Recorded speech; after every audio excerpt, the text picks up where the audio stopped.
Lights उसने नहीं लगाया था। तभी पीछे से धीमी आवाज आई, तुम फिर आ गए। आदित्य ने पलटकर देखा, लेकिन कमरे में कोई नहीं था। ठंडी हवा उसके गले से उतर गई।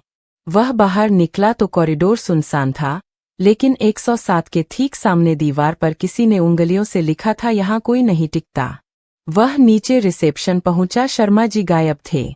बस पीछे दीवार पर टंगा पुराना पेंडुलम घड़ी टिक टिक कर रही थी। उसने घंटी बजाई, पर कोई नहीं आया। तभी बुकिंग रजिस्टर की ओर उसकी नजर गई। रजिस्टर के आखिरी पन्ने पर नाम लिखा था, आदित्य मेहरा, 11 नवंबर 2021। पर यह तो आज की तारीख थी। नीचे लिखा था, चेक आउट टाइम नेवर। उसके हाथ कांप गए।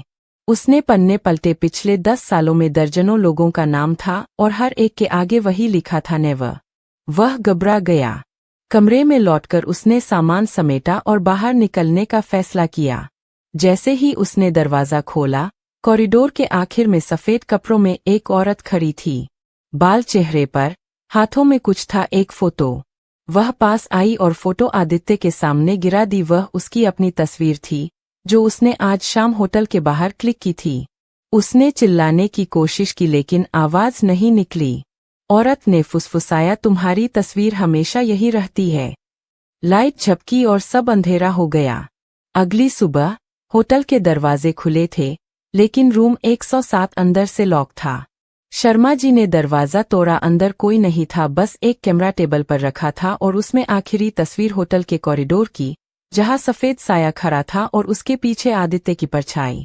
उस दिन के बाद किसी ने आदित्य को नहीं देखा, पर आज भी जब कोई नया मेहमान 107 में रुकता है, तो रात 11:15 पर दरवाजे पर दस्तक सुनाई देती है, और अगर कोई जवाब दे दे तो अगले दिन वह गायब हो जाता है।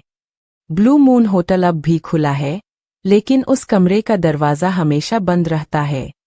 फिर भी लोग कहते हैं, कभी कभी खिड़की से कैमरे की फ्लैश की रोशनी दिखती है, जैसे कोई अब भी तस्वीरें खींच रहा हो।